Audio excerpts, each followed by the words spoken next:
നിമിഷം ഇപ്പോൾ പൊന്നാനിയിൽ നിന്നും ലോക്സഭയിലേക്ക് മത്സരിച്ച കെ എസ് ഹംസ ഇപ്പോൾ നമ്മോടൊപ്പം ടെലിഫോൺ ലൈനിലുണ്ട്.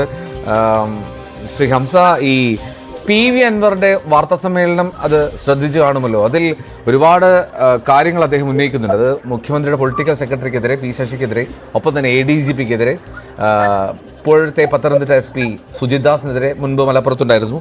അപ്പോൾ എന്താണ് അൻവർ ലക്ഷ്യമിടുന്നത് എന്ന് താങ്കൾ കരുതുന്നു?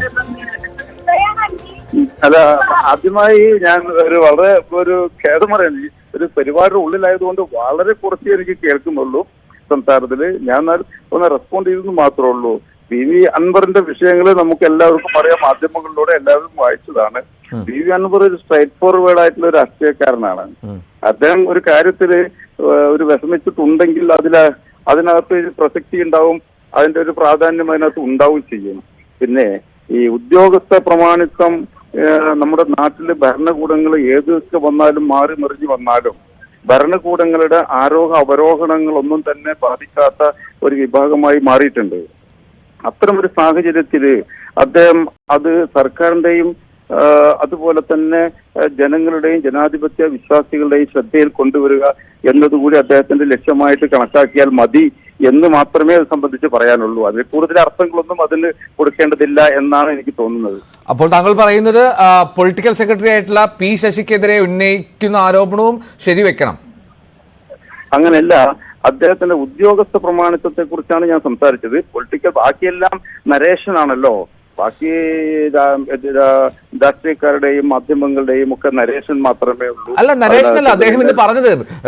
P ശശി പരാജയമാണോ എന്നുള്ളതാണ്. അല്ല, അത് അദ്ദേഹം അതിന് ശേഷം ഉണ്ടാകുന്ന അദ്ദേഹത്തിന്റെ ചില വീക്ഷണത്തിന്റെ ഭാഗമാണ്. അദ്ദേഹത്തിന്റെ ഉദ്ദേശശുദ്ധിയെ ചോദ്യം ചെയ്യേണ്ടതില്ല. അതേസമയം അത് ഉന്നത തലങ്ങളിൽ തന്നെ ഇടപെട്ട് പ്രശ്നങ്ങൾക്ക് പരിഹാരം കാണും എന്ന് പ്രതീക്ഷിക്കുന്നുണ്ട്. അതിലുള്ള നീക്കങ്ങൾ നടന്നതായിട്ടാണ് ഞാൻ അറിയാൻ കഴിഞ്ഞിട്ടുള്ളത്. ഒരുപക്ഷെ ആ പ്രശ്നങ്ങൾ പരിഹരിക്കാനുള്ള സാധ്യത ഇന്ന് വൈകുന്നേരത്തോടു കൂടി സംഭവിക്കും.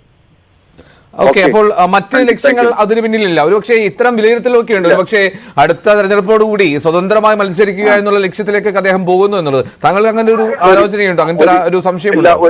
അതൊരിക്കലും ഉണ്ടാവില്ല. അതെല്ലാം ചില ജൽപ്പനങ്ങൾ മാത്രമാണ്. ഞാനും അത്ര ചില സംഗതികൾ ഗോസിപ്പുകൾ കേൾക്കുകയും വായിക്കുകയൊക്കെ ചെയ്തിട്ടുണ്ടായിരുന്നു. പക്ഷെ അതൊക്കെ കുറെ ജൽപ്പനങ്ങൾ മാത്രമാണ്. അങ്ങനെ ഒരിക്കലും ഉണ്ടായില്ല. അദ്ദേഹം ഇടതുപക്ഷത്തിന്റെ ഒരു സഹയാത്രികനായും പ്രവർത്തകനായും തന്നെയാണ് അവിടെ നിൽക്കുന്നതും ഇന്ന് സ്റ്റാൻഡ് എടുക്കുന്നതും. ഈ ഉദ്യോഗസ്ഥ പ്രമാണിത്വത്തിനെതിരെ പലപ്പോഴും ശബ്ദിക്കേണ്ടതുണ്ട്. അത് അദ്ദേഹം അത് നടപ്പിലാക്കുന്നു എന്ന് മാത്രമേ ഉള്ളൂ. അതിലുണ്ടാകുന്ന സംശയങ്ങളുണ്ടല്ലോ, ആ സംശയങ്ങളുടെ ദൂരീകരണം ഇന്നത്തോടുകൂടി നടക്കും എന്ന് ഞാൻ വിചാരിക്കുന്നു. ഒരു അടിയുറച്ച ഇടതുപക്ഷ MLA എന്നുള്ള മട്ടിലാണ് എങ്കിൽ മുഖ്യമന്ത്രി പൊളിറ്റിക്കൽ സെക്രട്ടറി എന്ന് പറയുമ്പോൾ P ശശി ആരാണ്? P ശശി CPM ഏറ്റവും കരുത്തുറ്റ നേതാക്കളിൽ ഒന്നാണ്. ഭരണം നിയന്ത്രിക്കുന്നു എന്ന് നമുക്ക് വിലയിരുത്താം P ശശി, കാരണം പൊളിറ്റിക്കൽ സെക്രട്ടറി ആയതുകൊണ്ട് തന്നെ. അങ്ങനെയുള്ള ഒരാൾക്കിടെ അദ്ദേഹം വെറുതെ ആരോപണം ഉന്നയിക്കുമോ ശ്രീ ഹംസ? അല്ല, അതിന്റെ പിന്നിൽ ഇത്രേ കണക്കാക്കേണ്ടതുള്ളൂ. ചില സംശയങ്ങൾ ഉണ്ടായിട്ടുണ്ടാവാം. ആ സംശയങ്ങളുടെ പലപ്പോഴും രാഷ്ട്രീയത്തിലാകുമ്പോൾ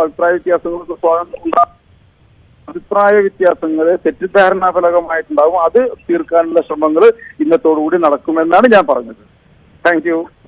ഓക്കെ, ശരി. ശ്രീ K ഹംസയാണ് പ്രതികരിച്ചത്. ഡാനും അനുമോദ് തുടർന്ന് ഞാൻ ഡാനിലേക്ക് ഒന്ന് പോകുന്നു. ഡാൻ, ഈ നേരത്തെ സൂചിപ്പിച്ചതുപോലെ മുഖ്യമന്ത്രിയുടെ ഓഫീസിനെതിരെയുമാണ് അന്വേഷണമല്ല ആരോപണം വരുന്നത്, അതായത് പൊളിറ്റിക്കൽ സെക്രട്ടറിക്കെതിരെ. അപ്പോൾ അൻവറിന്റെ ആരോപണങ്ങളെ അങ്ങനെ വെറുതെ എഴുതി കളയാൻ കഴിയില്ല. അതൊരു രാഷ്ട്രീയ ബോംബായി തന്നെ വിലയിരുത്തണം. ADGPക്കെതിരായിട്ടുള്ള ആരോപണങ്ങൾ അത് മാറ്റിവെക്കാം. അങ്ങേറ്റം പൊളിറ്റിക്കലായി ചിന്തിക്കുമ്പോൾ PV അൻവർ ചില കാര്യങ്ങൾ ഉദ്ദേശിക്കുന്നു, ചില ലക്ഷ്യങ്ങൾ മുന്നിലേക്ക് വെക്കുന്നു എന്നുള്ളതാണ്. ഇപ്പോൾ ശ്രീ K ഹംസ സൂചിപ്പിച്ച പോലെ അടിയുറച്ച LDF MLA ആണ് എങ്കിൽ അത് ആദ്യം മാധ്യമങ്ങൾക്ക് മുന്നിലല്ലോ അറിയിക്കേണ്ടത്.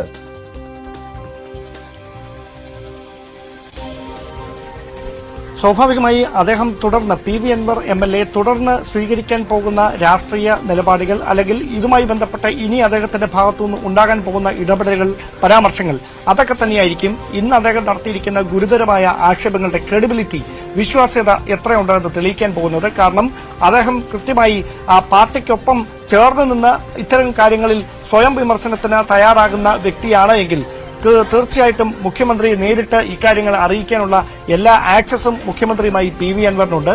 അങ്ങനെ ഒരാൾ പിന്നെ എന്തുകൊണ്ട് മുഖ്യമന്ത്രി ഈ കാര്യങ്ങൾ നേരിട്ട് ധരിപ്പിക്കാതെ പരസ്യമായി മാധ്യമങ്ങളുടെ നിലപാട് വ്യക്തമാക്കി? അത് CPM പോലൊരു കേഡർ സംവിധാനമുള്ള ഒരു പാർട്ടിയിൽ എന്തുകൊണ്ട് പാർട്ടിക്കകത്ത് ചർച്ച ചെയ്യേണ്ട കാര്യങ്ങൾ പരസ്യമായ ഒരു പ്രതികരണത്തിന് തയ്യാറായിക്കൊണ്ട് വലിയൊരു വിവാദത്തിന് തിരികൊളുത്തിയിരിക്കുന്നു എന്നൊരു വലിയ ചോദ്യം ഉയരും. അവിടെയാണ് PV അൻവറിന്റെ ഇത്തരമൊരു ആക്ഷേപങ്ങൾ ഉന്നയിക്കുന്നതിന് പിന്നിൽ മറ്റെന്തെങ്കിലും ലക്ഷ്യങ്ങൾ അദ്ദേഹത്തിന്റെ മനസ്സിലുണ്ടോ എന്നോ ഒരു ചോദ്യം കൂടി ഉയരുന്നത്. സ്വാഭാവികമായി അക്കാര്യത്തിൽ നിലപാട് വ്യക്തമാക്കേണ്ടത് അദ്ദേഹമാണ്. അഥവാ അദ്ദേഹം മൗനം തുടരുകയാണെങ്കിൽ ഭാവിയിൽ അദ്ദേഹം സ്വീകരിക്കുന്ന നിലപാടുകൾ തന്നെയായിരിക്കാം ഇപ്പോൾ അദ്ദേഹം ഉന്നയിക്കുന്ന ആക്ഷേപങ്ങളുടെ വിശ്വാസ്യത എന്താണ് എന്നതടക്കമുള്ള അതിന്റെ ഉദ്ദേശശുദ്ധി എന്താണ് എന്നതടക്കമുള്ള കാര്യങ്ങളിൽ വ്യക്തത വരാനിരിക്കുന്നത്. അതോടൊപ്പം സോളാർ കേസുമായി ബന്ധപ്പെട്ട് അദ്ദേഹത്തിന്റെ ഭാഗത്തു നിന്ന് അല്ലെങ്കിൽ സ്വർണ്ണക്കടത്ത് കേസുമായി ബന്ധപ്പെട്ടൊക്കെ ഇത്തരത്തിൽ ഏതെങ്കിലും തരത്തിലുള്ള പരാമർശങ്ങൾ, അതായത് ഇന്ന് വലിയ തരത്തിൽ മുഖ്യമന്ത്രിയുടെ ഓഫീസിനെ വെട്ടിലാക്കുന്ന പ്രതിരോധത്തിലാക്കുന്ന പരാമർശങ്ങൾ അദ്ദേഹത്തിന്റെ ഭാഗത്തു നിന്ന് ഉണ്ടായിരിക്കുന്നു. ഒന്നാം പിണറായി സർക്കാരിനെ വലിയ തരത്തിൽ ആക്ഷേപങ്ങൾക്ക് നടുവിലാക്കിയ ഒരു സംഭവമായിരുന്നു സ്വർണ്ണക്കടത്ത് കേസ്. ആ കേസിലടക്കം മുഖ്യമന്ത്രിയുടെ ഓഫീസുമായി ബന്ധപ്പെട്ട് ഏതെങ്കിലും തരത്തിലുള്ള ഒരു പരാമർശങ്ങൾ ഇനി PV അൻവർ മാധ്യമങ്ങൾക്ക് മുമ്പിൽ വെളിപ്പെടുത്തുമോ എന്ന ചോദ്യമുണ്ട്. അതല്ല എങ്കിൽ ആരെയൊക്കെയോ ഭീഷണിപ്പെടുത്താൻ അദ്ദേഹം കൃത്യമായി മാധ്യമങ്ങൾക്ക് മുമ്പിൽ ആ അവസരം മുതലാക്കി എന്ന് വേണം പറയാൻ. കാരണം അദ്ദേഹത്തിന്റെ കയ്യിൽ ഇനിയും തെളിവുകളുണ്ട്.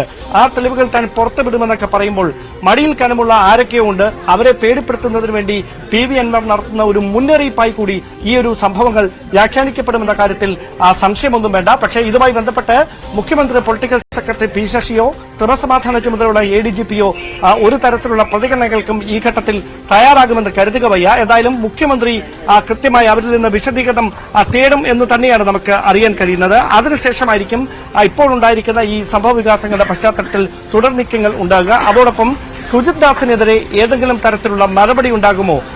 അച്ചടക്ക ലംഘനം ചൂണ്ടിക്കാണിച്ചുകൊണ്ട് അല്ലെങ്കിൽ ഇത്തരം കാര്യങ്ങൾ ഉന്നത ഉദ്യോഗസ്ഥർക്കെതിരെ മേലുദ്യോഗസ്ഥർക്കെതിരെ നടത്തിയ വിമർശനങ്ങളുടെ പേരിൽ അല്ലെങ്കിൽ ഈ പോലീസ് സേനയെ മുഴുവൻ പ്രതിരോധത്തിലാക്കുന്ന തരത്തിൽ നടത്തിയ പരാമർശങ്ങളുടെ പേരിൽ അല്ലെങ്കിൽ ഒരു ജനപ്രതിനിധിയുടെ മുമ്പിൽ നാണം കെടുത്തുന്ന തരത്തിൽ പരാമർശങ്ങൾ നടത്തിയതിന്റെ പേരിൽ സുജിത് ദാസിനെതിരെ ഏതെങ്കിലും തരത്തിലുള്ള നടപടി പോലീസിന്റെ ഭാഗത്തുനിന്ന് ഉണ്ടാകുമോ എന്നതും ഇനി കാത്തിരുന്ന് കാണേണ്ടതുണ്ട് എന്നും.